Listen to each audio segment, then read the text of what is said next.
Prepare o seu coração.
Começa agora.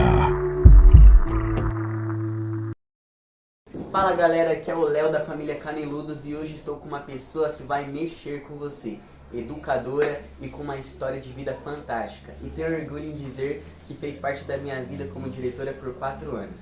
É claro que estamos falando da diretora Paula Beatriz. Oi Paula, tudo bom com você? Muito bem, e você, Léo, como está? Estou ótimo. Então tá bom. Antes de dar início a essa entrevista, eu gostaria de falar para as pessoas que nos assistem, assistir o vídeo até o final, compartilhar o vídeo, deixar o like e se inscrever no canal para ajudar a gente a continuar fortalecendo a nossa comunidade. Beleza? Então vamos começar? Vamos começar. Paula, consegue me dizer quando você decidiu ser educadora? Sempre imaginou ser diretora ou tudo foi acontecendo por acaso?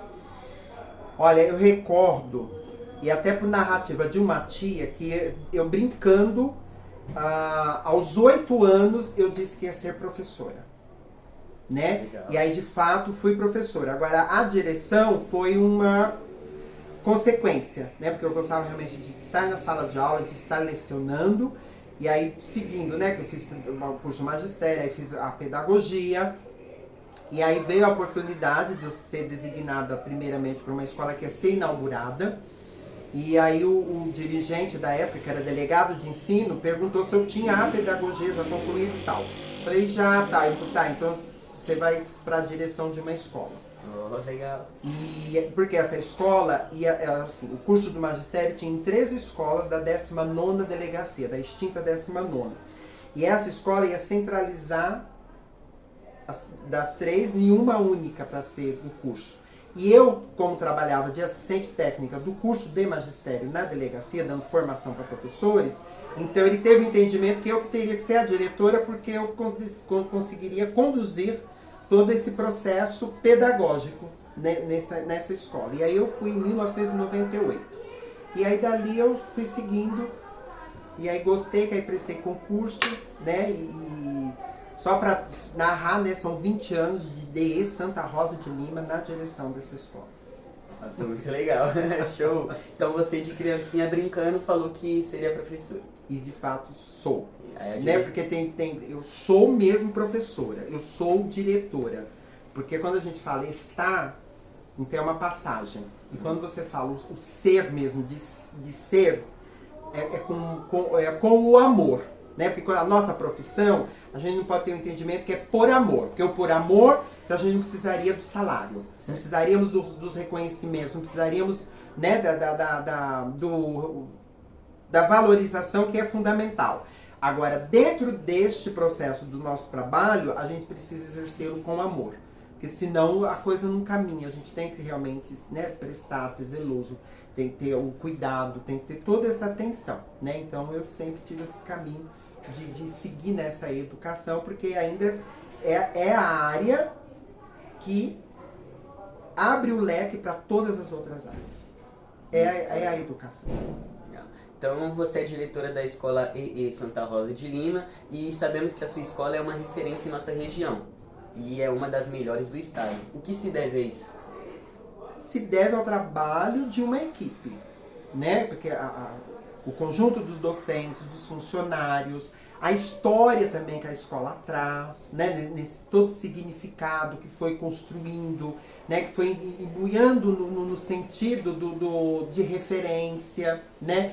E o próprio zelo também que a comunidade tem para com a escola, né? Porque você percebe, não há pichações na escola, né? E ela é aberta, né? Há muitos espaços que dariam para pular e pichar, e a gente chegar aqui segunda-feira, ver as paredes todas pichadas. Então a gente vê que também é um cuidado desta comunidade que zela por esse patrimônio que não é do governo. Realmente, esta escola é da comunidade. Eu neste momento sou diretor porque é cargo, mas a qualquer momento eu posso me aposentar.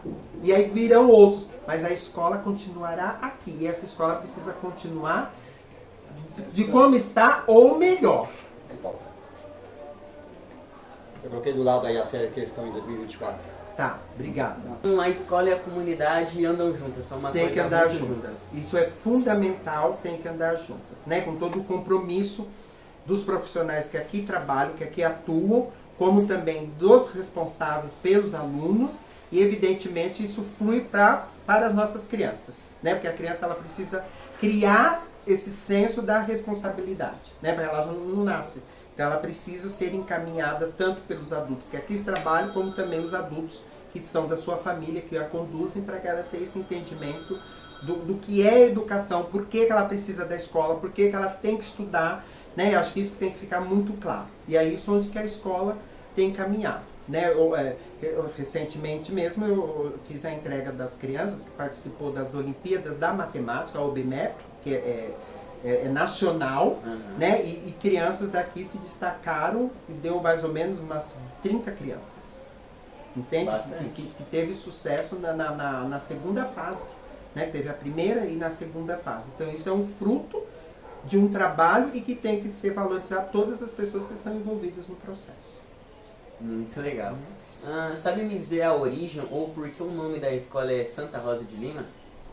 Sei dizer sim.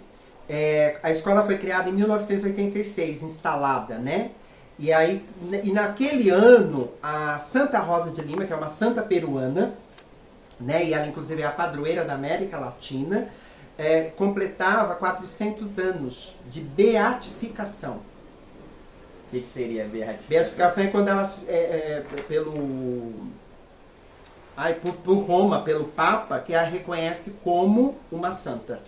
Entende? E aí fazia 400 anos.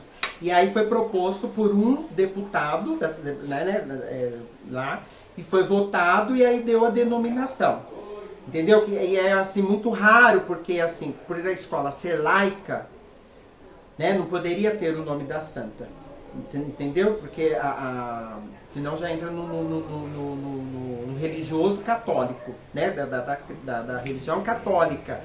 Então não sei o que houve, contanto que houve mudanças depois disso, que hoje só podem ser homenageados para ter nomes em estabelecimentos públicos, e principalmente as escolas, quem realmente fez pela educação. Entende? Mas a Santa Rosa ela tem uma história, porque ela era muito rica, a jovem, né?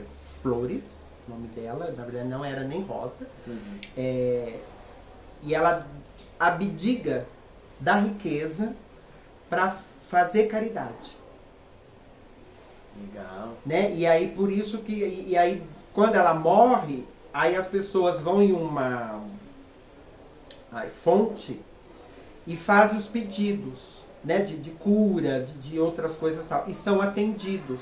E aí onde houve todo esse levantamento lá, isso vamos pensar aí, já 400 anos atrás, e aí onde houve a proposta dela ser beatificada por conta de milagres que ela fez. Entende? Então essa é a história da Santa Rosa. E aí a escola aqui, né, para não dar a simbologia católica mesmo muito forte, né, e do reconhecimento, a gente usa como símbolo uma rosa. Muito legal. Não a imagem da santa, para não ferir, né, as pessoas que não cultuam imagens. Então a gente procura sempre pôr uma rosa. Inclusive tem ali, se você puder pegar, a gente simboliza sempre com a rosa. Ó, a Santa Rosa. Muito legal, origem de nome. Sim. Legal. Olha lá. Né? E é a Santa Rosa, que foi o nome pela santa, e o de Lima não é o sobrenome dela, é em virtude da capital do Peru. Mas o nome dela tinha Flores. O nome dela era Flores. Entendi. Legal. Fala, agora a gente vai para um assunto que é muito delicado, que é o preconceito. Sou jovem ainda e vejo que aqui em São Paulo, capital e regiões, os povos se misturam muito. Preto, branco, entre outras nacionalidades. E por você ser preta e trans, já sentiu ou vivenciou algum preconceito? Não vivenciei, mas eu acredito que muitas vezes ele tenha sido velado. Sabe aquela coisa assim? Porque sabe que conforme agir, que eu não vou ficar quieta e vou recorrer realmente à legislação. Né? Principalmente que hoje é crime. Né? Tanto a transfobia como o racismo são crimes. E sendo crimes, a pessoa tem que ser penalizada. Mas por outrora, eu sou muito mais, assim, que eu entendo, quando tem uma legislação, a legislação é para educar. Ela não é já para punir. Ela só vai punir aqueles que de fato não foram educados para cumprir essa legislação. Aí ela tem que ser mesmo. Também quando a pessoa insiste, ela é reincidente, né? E principalmente quando impera um ódio que eu acho tão desnecessário, ser tão fácil, tão mais bonito. Amar, por que odiar? E um odiar sem explicação. Porque nunca se explica por que agrediu, ofendeu, hostilizou uma pessoa negra ou uma pessoa transexual, entendeu? Ou uma pessoa com deficiência, que isso também ocorre, uma pessoa estrangeira, né? O porquê disso? Né? Então as pessoas perderam esse sentido da humanidade, de que nós somos pessoas humanas. Né? E a gente tem que ter esse pensamento, que eu, pessoa humana, estou conversando com o Léo. Mas antes de tudo, o Léo é quem? Uma pessoa humana. Eu não posso dizer, não, mas eu, Paula, com a idade que eu tenho, aí vou dar entrevista para um ex-aluno e tal. Não, é uma pessoa humana. Eu não tenho que entrar nesses aspectos. Eu acho que quando o mundo, aí eu vou falar em mundo, porque isso é o mundo, né? Você vê as guerras, é por conta exatamente ou por religião, ou tá brigando por questão mesmo racial, ou por questão de identidade de gênero. É uma coisa horrorosa. Se as pessoas entenderem essa percepção de pessoa humana para pessoa humana, eu acho que é uma maneira, uma forma que vai combater todas essas violências que são, para mim, e acho que para muitas outras pessoas também, há de concordarem, desnecessárias. Legal saber seu ponto de vista, Paula. Complementando o assunto, a minha avó é negra e é gaúcha. E ela nunca sentiu preconceito aqui em São Paulo, assim como outros amigos do meu pai.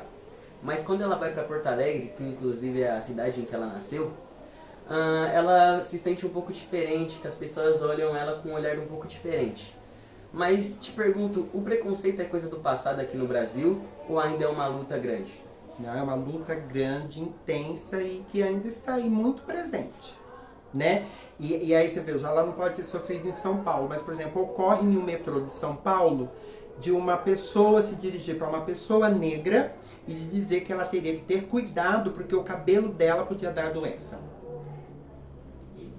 Né? Então isso foi muito grave, repercutiu muito na mídia e o que eu achei assim, muito foi das pessoas se mobilizarem, de fazer um movimento de que aquela cidadã que né, agiu de forma racista com a outra fosse conduzida para o distrito policial, sabe? E da maneira realmente como deve ocorrer, sem a violência de bater, de agredir, de espancar, mas realmente na condução que é a legal, entende? Então acho que isso que é um fato. Então ocorre ainda sim, tá? Existe sim ainda o preconceito, ele é estrutural, né? Porque ele está presente a todos os momentos. E muito, como eu já disse no anterior, do porquê eu não ter sofrido, que pode ser de uma forma velada. Então hoje as pessoas estão mais cuidadosas no sentido porque sabe que vão responder, né? Portanto, que há muitas palavras que se usavam que não pode se usar porque elas realmente menosprezam, elas realmente derrubam a personalidade da pessoa negra e preta. Entendeu? Um exemplo criado mudo, né? do lado das camas, falavam muito, é o criado mudo. É o criado mudo, né? Que na verdade é a cabeceira ali, que tem que ser chamada, aquele móvel de cabeceira. Por quê? Quando o Brasil foi colonizado, muitas das pessoas escravizadas, elas ficavam a noite inteira ali em pé, segurando a água para o seu patrão ali. Que eu não falo nem patrão, sei lá, né? O seu Patrão, usurpador, né? Eu vou falar, hoje eu digo, é um usurpador, tá usurpando de uma pessoa, entendeu? Então ele ficava ali a noite toda e tinha que se manter mudo por conta para não acordar o cidadão. Entende? Então é por isso que a gente hoje não pode usar, e como também teria muitas outras palavras, né, que não podem ser ditas, porque realmente tem esse sentido de ofensa, esse sentido esse sentido de menosprezar, sentido mesmo de é que eu não gosto da palavra americana, de hostilização às pessoas negras e pretas. Entendi. Não sei se você viu, mas o apresentador Manuel Soares foi no canal Inteligência LTDA e deu uma entrevista pra lá de polêmica. Confesso que eu achei que ele parecia um pouco magoado com alguma coisa. Traduzindo, ele não parecia bem. Em uma das suas frases, ele disse que o povo preto teria que ganhar 3 vezes mais que um branco. Aí te pergunto, em um mundo perfeito somos todos iguais, certo? Nesse momento, ele não foi racista, porque fica parecendo que os brancos têm uma vida fácil. Foi um pouco... Ele foi um pouco infeliz, e como você mesmo narra, né, na sua fala, e dependendo do momento que ele estava vivendo, né, ele ser infeliz de dizer isso, porque eu, enquanto uma cidadã brasileira, né, que luto pelos direitos humanos, eu faço uma luta pela equidade. Então, quando a gente pensa em equidade, é que é para todos. Então, se eu sou diretora negra e ganho tanto, um diretor branco tem que ganhar o mesmo que eu. E você viu que eu falei diretora negra, trans, e aí um diretor branco, né? Porque aí o homem cisgênero ali tem que ser o mesmo, porque nós exercemos o mesmo papel. Vamos fazer as mesmas coisas. Fazer as mesmas coisas. Né? Então, eu vou falar aqui diretor, então eu digo professor, eu digo em grandes empresas, né, como diretores, gerentes de banco. Então não pode ter essa questão de diferenciada de salário. Que isso ocorre. Porque no nosso país, por exemplo, o homem ganha mais do que uma mulher. Aí, se é uma mulher negra, ganha menos ainda do que até a mulher branca cisgênera. Aí, se ela é transexual, ganha menos ainda do menos. E aí são as possibilidades, tudo isso está implicando. Então, a gente, na verdade, não tem que falar, olha, a saída, como você citou dele, né, porque eu não assisti, de que o preto tem que ganhar 3 vezes mais do que o branco, eu diria que não. Nós temos que buscar pela equidade dos direitos humanos, educacionais, de saúde, de assistência, jurídico, na mesma linha. Porque nós todos somos cidadãos e cidadãs brasileiros. E tem que ganhar pela profissão que exerce. Exatamente. Isso que não pode ocorrer e que existe ainda no nosso país. Que é muito latente de mulheres. O homem e a mulher. O homem ganha tanto a mais porque ele ser homem, e a mulher exerce o mesmo e ganha menos. Isso acontece muito nas grandes empresas, nas multinacionais, porque já no serviço público não tem essa questão, porque existe uma tabela, entendeu? E se há diferença, é por conta de tempo de serviço, que foram os quinquênios, que foram as evoluções, né? Eu estou falando na área da educação, então aí canta mais. Eu recentemente fiz uma participação e eu ponderei, né, porque fizeram essa pergunta se eu ganhava bem. Eu falei, não, eu ganho mais do que ele porque eu tenho tantos anos de magistério. Uhum. Né, 34 anos de magistério, eu ganho mais do que o diretor, 25 de direção de escola, então eu ganho até mais do que ele. Mas na proporcionalidade e o planos de carreira que é para todos. Então não existe um plano de carreira para o homem e um plano de carreira para a mulher. Existe um plano de carreira para o cargo, então todos seguem. Entende? Agora, nas empresas privadas é que acontece muito essa... como que posso dizer? Essa discriminação. Né? A palavra é discriminação. Quando você, né, cede para um e no outro, você está discriminando o outro. É discriminação. É a palavra. Entendi. Eu queria achar uma mais, mas não dá. É ela. Paula, você não acha que está faltando pessoas negras e trans na TV? Tipo, apresentando um jornal ou um programa de auditório em um horário nobre de audiência? A TV, pra mim, me parece de pessoas brancas. Se você pegar o controle da sua TV agora e colocar em qualquer canal, SBT, Record, Globo, Band, duvido que não seja um branco apresentando. O que pensa sobre isso? Para você ver que ainda temos que lutar muito. Você perguntou anteriormente, né? Tratava de uma luta, você vê que ainda é uma luta porque não se há mesmo, né? E quando há, né, é criticado, é hostilizado de uma maneira grandiosa, né? Então, acho que essas referências são fundamentais, né? Então, a gente teve, assim, grandes nomes, né, de pessoas negras e pretas, né, já na televisão, no jornalismo, na telematurgia, mas realmente, assim, como apresentadora, nunca vi. A Maju Coutinho. Já apresentou, né, o Jornal Hoje, né, antes ela era Menina do Tempo, né, fazia Menina do Tempo, depois ela foi pro Jornal Hoje, e agora ela apresenta o Fantástico. Então, mas você vê, de milhares, ela é a única preta que estava ali. Antes tinha a Glória Maria, né? Que a Glória Maria, na verdade, é uma percursora. Ela desbravou essa questão mesmo de eu existo e o que contribuiu, abriu muito. Tantos outros negros também na televisão, como atores, né? Atrizes, que também são referências nesse sentido, né? Que não ficou só no seu umbigo, porque tem essa questão também que é muito preocupante, quando a pessoa só pensa no seu umbigo dela conseguir. E ela esquecer que os outros precisam também, e é com essa força dela. Entende? Que aí é onde eu até falo um pouco de mim quando eu tenho essa representação enquanto uma educadora negra e transexual está à frente de uma escola. Então eu faço um movimento contrário aqui porque a escola, muitos anos, ela não permitiu que pessoas travestis e transexuais concluíssem seus estudos. Né? Eu digo até que é uma expulsão compulsória, sabe assim, porque a pessoa não abandonou a escola ou evadiu.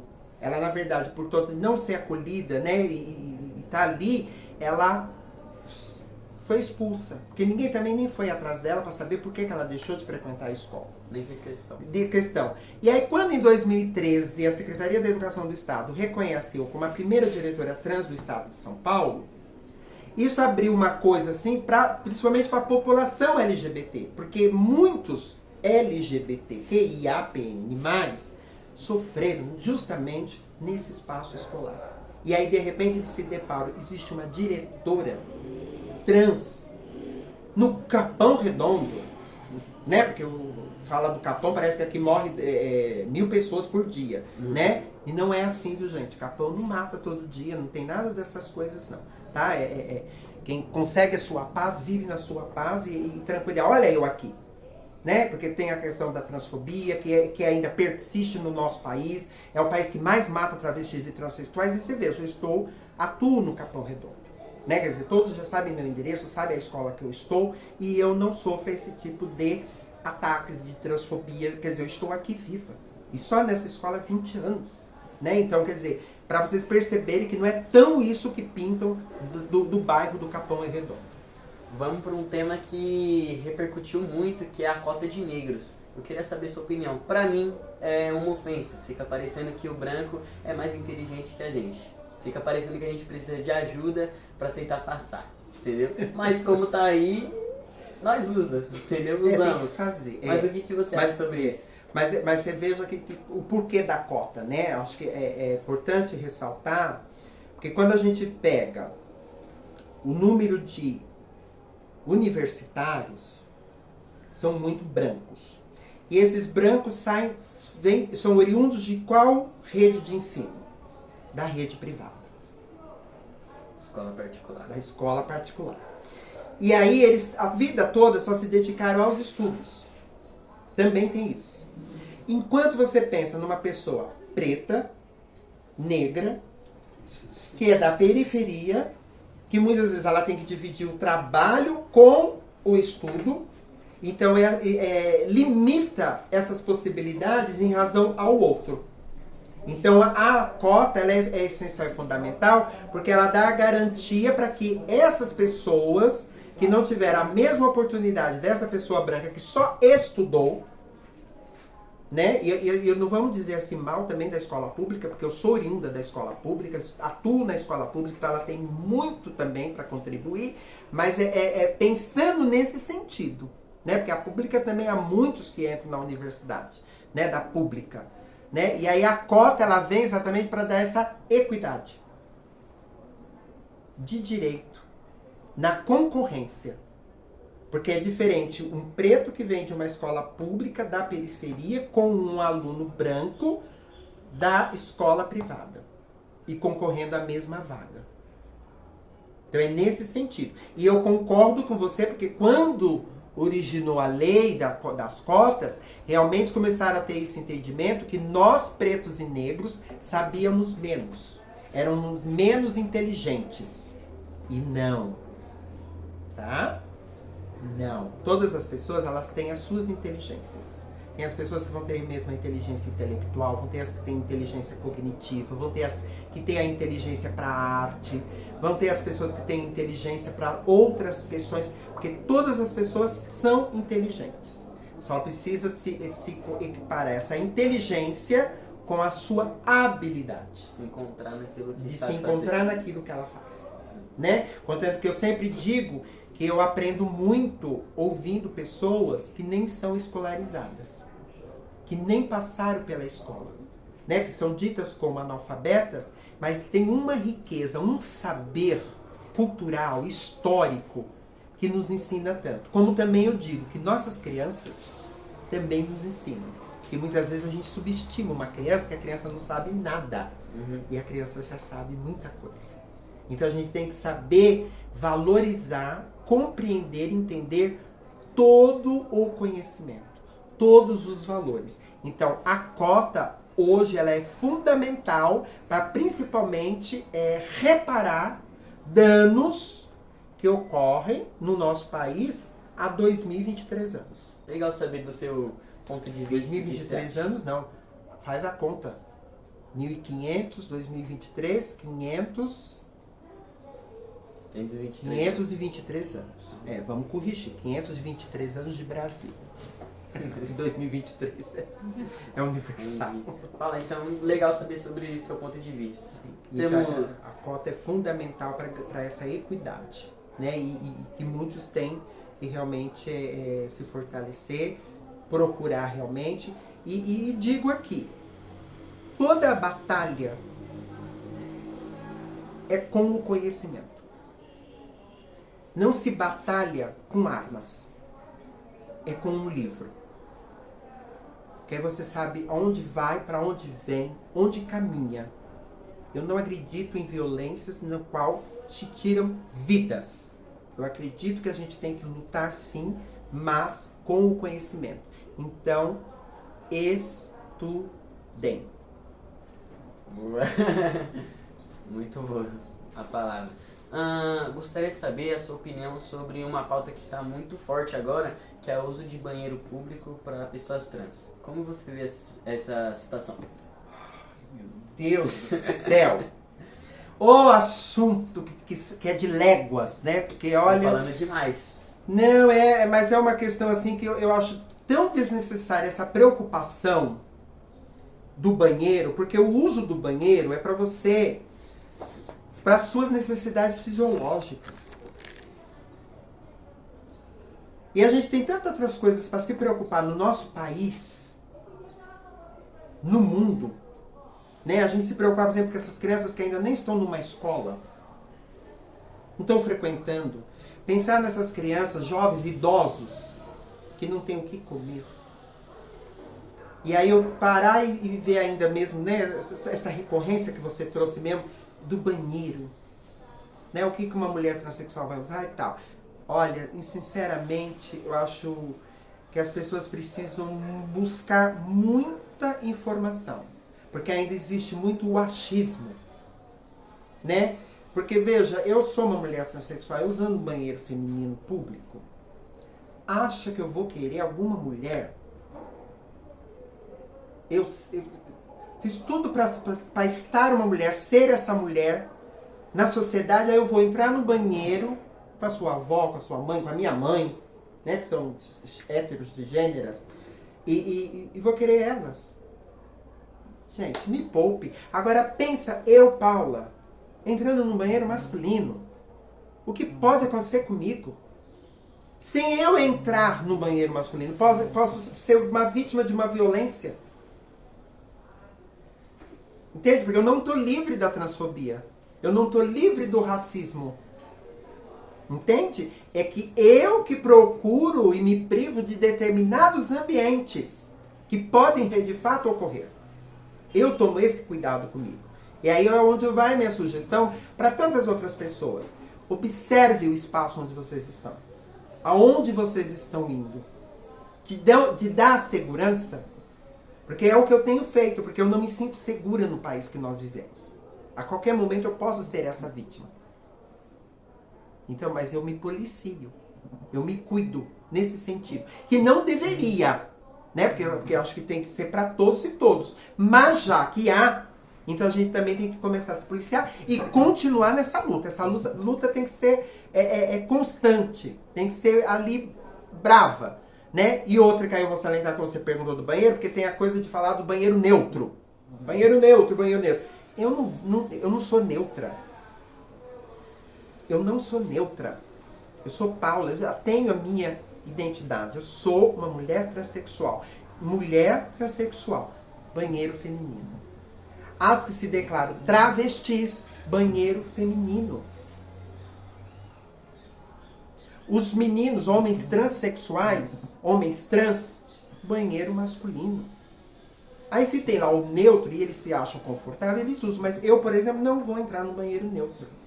Porque eu acho também que em vez de agregar, está segregando. Está também discriminando. Né? Então a gente precisa pensar em outros campos que são muito importantes e fundamentais para que o nosso país cresça. Né? E é muito interessante como a pauta LGBTQIA+, sempre está em tema, principalmente nas campanhas políticas, sabe? Com uma coisa assim, e as pessoas não percebem que é para voto. Como se a gente desestrutura a família. Eu tenho família. Sabe, trabalho com 1000 famílias nessa escola. Tantas outras famílias passaram. Nenhuma foi desestruturada porque teve contato comigo. Teve movimento comigo. Me conheceram. Acho que muito pelo contrário. Muito pelo contrário. Por quê? Somos pessoas. É esse o sentido. Mas as pessoas gostam de insistir em coisas que não são fundamentais. Acho que é meio para chamar atenção, para tirar o foco dos reais problemas. Que eu vou voltar a dizer aqui. É a fome, a falta de moradia, o desemprego, a falta da educação, a escolarização. Ainda há jovens e crianças que não estão matriculadas numa escola, não estão tendo esse acesso e a permanência garantida. A saúde, a segurança, é com isso que tem que se preocupar. Não com uma transexual ou travesti que está entrando no banheiro feminino ou um homem trans que está entrando no banheiro masculino. Acordem! O mundo está outro. E podem nos matar. Como diz uma amiga, nós brotamos. Paula, em referente aos alunos PCD, o que fazer para melhorar? Primeiramente, é formação aos professores, né? Porque quando surge, né, essa inclusão dos alunos, né, com deficiência, na escola, porque, por exemplo, eu não recordo de eu ter estudado com uma pessoa PCD, tá? E nem física ou mental, autista ou síndrome de Down. Não lembro, não recordo, eu não tive na escola, né? E a gente até sabe no histórico que essas pessoas eram escondidas, né? Porque eram ditas como uma... falo o termo como aberração, né?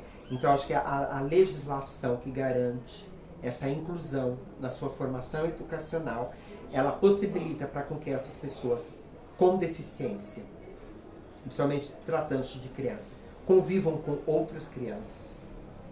E essas outras crianças que não são PCDs, convivam com elas e aí desde o início aprendam a respeitá-las, né? Mas para isso precisa ter formação, né? Porque os docentes não têm uma formação de como trabalhar, como, por exemplo, com uma criança autista, né? Com transtorno espectro autista. Ou então, porque quando é deficiente físico e tem seu desenvolvimento, é diferente, porque ou ele está numa cadeira de roda, ele é cadeirante, ou ele usa muleta, ele tem a sua mobilidade, então a gente só tem que ter o cuidado com a acessibilidade. É uma coisa, né? Agora, quando ele tem esse aspecto, como trabalhar? Né? E ainda mais quando existem fases, né? Entendeu? Tem níveis. Então, nível tal, como que eu trabalho? Nível tal. E é também de criança para criança, porque é pessoa por pessoa. Nós somos a nossa individualidade. Então, a gente não pode generalizar, é autista. Que é tudo a mesma coisa que ele é autista. Não, a gente vai ter, dentro do autismo, diversas outras ramificações de como aquela pessoa se age. Entendeu? Por exemplo, aqui na escola eu tenho um autista que não fica no recreio, porque não aguenta o barulho. Fica aqui na secretaria, quietinho, fica em paz. E eu tenho um autista que já fica no recreio. E que o barulho não o incomoda. Então a gente não pode também já dizer assim, o autista não pode com barulho. Que não são todos os autistas. Isso eu estou dando exemplo porque eu tenho vivo, real, dentro da unidade escolar. Né? E muitos também têm o desenvolvimento. E quando tem o desenvolvimento, o PCD, vamos dizer, em geral, vamos se tratar principalmente todas as pessoas com deficiência. Quando ela tem um acompanhamento desde do seu nascimento ali, ou quando detectado antes da fase da escolarização, e ela tem esse acompanhamento com a equipe multiprofissional. Né? Que, por exemplo, se a criança já é autista, não fala, 4 anos, ainda não está falando, então a família tem que procurar um pediatra, o pediatra fazer o devido encaminhamento para saber o que essa criança tem. Né? O que leva ela a não estar falando com 4 anos? Né? Que pode ser autismo, pode ser ela uma deficiente auditiva, né? Porque não existe mudo. Na verdade, as pessoas que falam é porque não ouve, então quer dizer, ela não aprendeu. Ela não ouve, então ela logo não desenvolve a sua fala, né? Então, e aí se inicia isso, eu vejo aqui na escola, as crianças que têm acompanhamento com esses profissionais da saúde, multiprofissionais, elas conseguem se desenvolver também na sua parte da aprendizagem da intelectualidade. Então ela se desenvolve na escola. As que não têm, que ficam realmente com esse impasse.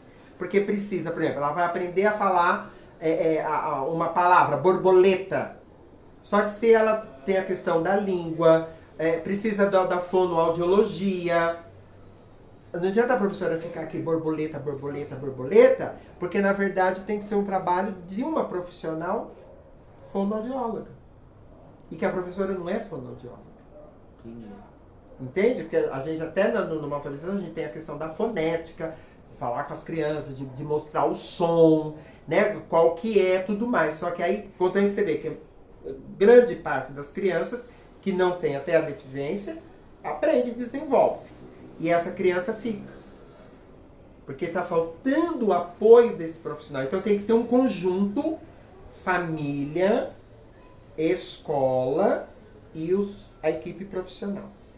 Para poder essa criança fazer um desenvolvimento adequado. E há, inclusive, laudos que, quando são expedidos, que dão garantia para essas crianças jovens ao LOAS, né, que é como é equiparado a uma aposentadoria, ao transporte gratuito e ainda muitas vezes até para o seu acompanhante, né, porque, por exemplo, o autista basicamente não pode andar só, então ele tem que ter o acompanhante, né, que até aquele símbolo coloridinho, né, dos autistas, né, que hoje a gente até vê, né, nos transportes públicos, né, que é até um lugar para poder sentar, ter o direito, né, igual o idoso, igual a pessoa com deficiência física, igual a mulher gestante, né, e aí ter esses direitos que são fundamentais e essenciais. E quem tem que dar essa informação quando você vê que a pessoa não tem?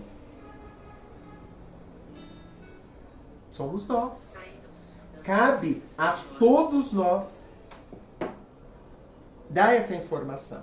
Agora, a escola que está recebendo e percebe que a mãe desconhece desses direitos, ela tem que ser orientada. Ela tem que ser informada.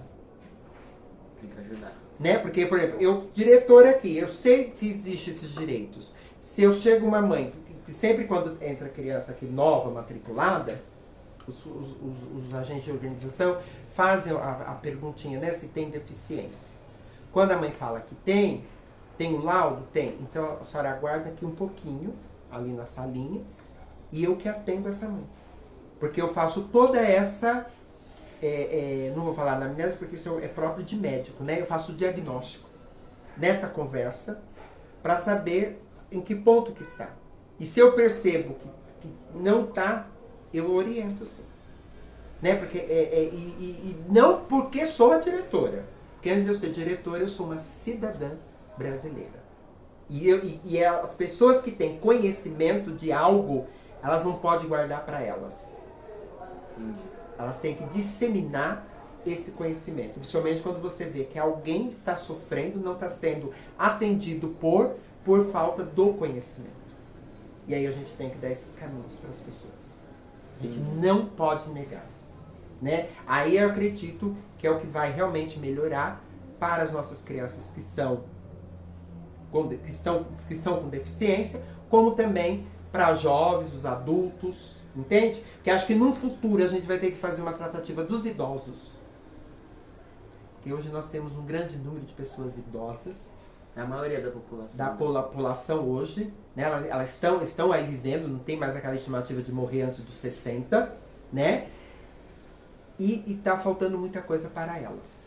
E principalmente porque quando você pega para uma pessoa cadeirante que precisa ter acessibilidade, uma calçada adequada e que não há nas periferias, essa calçada delineada, a pessoa idosa também sofre. E aí ela pode correr um risco de tombar, cair e até ficar acamada pro resto da sua vida. E até chegar à morte conforme o que dela for o desgaste. Fraturado. Entende? Então é toda uma preocupação. E aí quem tem que pensar nesse idoso? Nós. Mas não quando tornarmos idosos. A gente já tem que pensar agora. Porque nós seremos idosos. E aí isso já tem que estar garantido. E se a gente esperar para ser idoso, para ir atrás da coisa, porque estamos idosos, não vai. Entendi. Entendeu? A gente tem que ter toda uma preocupação e um cuidado hoje, no agora. E aí é onde precisam ter as políticas públicas adequadas e pensando-se nesse processo. E sair do papel mesmo, toda uma lei também que existe, que dá essa garantia, mas a gente sabe na nossa periferia aqui que há ruas que não garantem esse acesso para a pessoa com deficiência, para a pessoa idosa, né? Até para a criança, para uma mulher gestante, para um homem, porque ele pode também ali acontecer um acidente, e aí ele até se tornar uma pessoa com deficiência, que ele não era e se tornar, entendeu? Adquirir a deficiência, e aí como que fica? Né? Então a gente quando tem que pensar é num conjunto que é para todos. Por isso que eu falo muito dessa coisa. A gente tem que fazer toda uma luta pela equidade. Porque todos nós vamos ganhar com. Muito legal, Paula, seu ponto de vista. Então, agora mudando um pouquinho de assunto, você é uma pessoa muito influente aqui na região. Oi? Você não já... tô sabendo disso, você que tá me informando. Não, tô te falando, você já foi e participou de programas de TV, E canais de notícia. O que falta para a diretora Paula Beatriz realizar? Ou já se sente realizada? Não, eu não me sinto realizada porque ainda a gente vive num país que tem muitas mortes, muitas violências. E aí eu vou me sentir realizada quando não tiver mais isso. Pra Paula mesmo não tem nada tão de querer, né? Mas a gente sempre aparecem coisas, a gente vai querendo conforme vai aparecendo. Então eu falar, eu almejo tal coisa, não tenho essa celebração pra mim. Eu vejo para o mundo. Eu tenho essa coisa que é para o mundo, é esse entendimento de abrir, sabe, das pessoas se respeitarem, né, as pessoas se reconhecerem, as pessoas viverem em comunhão, né, e a palavra-chave do século, para mim, é respeito. Eu posso não aceitar, mas respeitar é uma obrigação. Entendi. Muito legal, Paulo. Conta pra nós um pouco dos prêmios que você já recebeu. E um deles, eu tava lá, hein? Foi no Teatro Paulo Herói, recebeu o prêmio pela OAB Subseção de Santa Amaro como destaque da educação de 2022. Como foi essa sensação de receber o prêmio tão importante e também já teve sua imagem no teatro, no Museu da Língua Portuguesa, certo? Conta aí um pouco pra nós. A do Museu da Língua Portuguesa é a exposição Falais, né, que vai ficar por 10 anos. Existe falas, né, e aí eu estou justo na fala de enquanto educadora. São 10 educadoras, né, e eu sou uma delas ali falando desse processo do que é a educação, o que eu entendo por educação, né, que até quando falaram que era 10 anos, eu falei, meu Deus, será que eu usei termos atemporais ou né, falei uma coisa muito, porque se vai ficar 10 anos, daqui a 10 anos o que eu falei pode né, não ser mais. Aí, né, mas teve toda uma análise falando que eu dei uma fala atemporal, né, quer dizer que engloba mesmo toda uma... Vai servir por muito tempo. Por muito tempo, né, não falei nada muito específico. Como falamos aqui hoje, teve coisas que eu falei muito específica, né, do hoje, né. E essa da OAB também foi uma surpresa, né, porque ali Santo Amaro, a subseção, aí de repente eu recebi o telefonema, e aí vi a Ivone, né, trazer o convite, falar que eu fui indicada, e aí né, a comissão lá, os advogados né, que participam da OAB Santo Amaro, votarem a favor de que eu fosse né, reconhecida como uma educadora de destaque da região de Santo Amaro, porque pensando em Santo Amaro, né? Então eu penso nesses prêmios, nesses reconhecimentos, que assim, eles vêm com dois pesos para mim, né? Um, me fortalece a eu continuar com as minhas convicções, né? Sendo que elas podem também mudar, né? Eu não sou tão que né? A gente tem que acompanhar o que vem e tal, né? Eu sou aberto, mas eu tenho alguns princípios. Um deles, por exemplo, é a paz. Eu acho que ninguém nunca vai falar pra mim que eu não tenho mais que querer a paz, né? A não ser quando tiver a paz. Aí né, a gente vai atrás de outra coisa. Mas hoje é a paz, que a gente tem que estar buscando essa paz, né? Essa equidade, né? Esse afeto. Então isso está hoje muito presente em mim, né? Pensando. E um outro vem também a responsabilidade. Porque se eu ganho tal prêmio, como foi o da OAB, destaque da educação, da região aqui de Santo Amaro, aí existe uma exposição lá no Museu da Língua Portuguesa, em que eu estou lá e estou falando, quer dizer, muitas pessoas estão ouvindo. Então existe essa responsabilidade também das minhas ações, do que eu estou colocando, do que eu estou falando, né? E aí é onde eu tenho que realmente usar minha fala, minha voz, meu pensamento, para as coisas que vão caminhar para o melhor das outras pessoas, né? Para o melhor do mundo. Eu não posso fazer discursos, palavras, porque eu sei que vai contaminar. Tem que contaminar de coisas boas. Você vai influenciar as pessoas. Não, eu não digo influenciar, inspirar. A gente inspira, porque eu respiro. E aí eu inspiro para que as pessoas procurem. E eu digo isso porque, eu vou dar um exemplo, quando eu visitei um presídio para falar com as meninas privadas da liberdade lá, né, transexuais, muitas vieram em mim que elas estavam estudando no presídio depois que viram a minha história. Você serviu de inspiração. Então aí eu não estou influenciando, eu estou inspirando. Então as minhas palavras eu também não influencio, eu inspiro. Que aí a pessoa que também tem que ter o seu discernimento do caminho que ela quer seguir. O influenciador, ele realmente dá uma marcação. Aí a pessoa segue ali, ó, no cabresto. E quando você inspira, você possibilita que a pessoa também crie as suas raízes, as suas ramificações. Então por isso que eu prefiro dizer que se é que eu inspiro, hein? Eu tô também aqui querendo ser muito, tá entendendo? Mas eu não me vejo a influenciadora por isso. Porque eu entendo que influenciar, você dá uma coisa que a pessoa vai fazer exatamente aquilo como você faz. Como você age. Como você fala. E o inspirar, não. Você... Então, a minha atitude, igual, eu diretora de escola. Então, como eu falei, muitas meninas voltaram a estudar. Então, elas vão entrar nesse caminho. Né? Elas abrir a porta. Agora, não que elas venham ser diretoras, que elas vão ser professoras, porque eu estou. Não. Mas elas veem na possibilidade do estudo delas fazerem e exercerem a profissão a qual elas sonham. Através da visão que você passou. Deu, porque elas veem que a Paula conseguiu. Entende? Então é esse o sentido. Agora, o prêmio que eu mais me sinto tão premiada, homenageada, lisonjeada, é quando eu tenho um nome na travessa ali, na favela ali do Mitsutani, o meu nome em uma travessa. E por quê? Olha onde eu estou. Aqui nessa escola, Santa Rosa.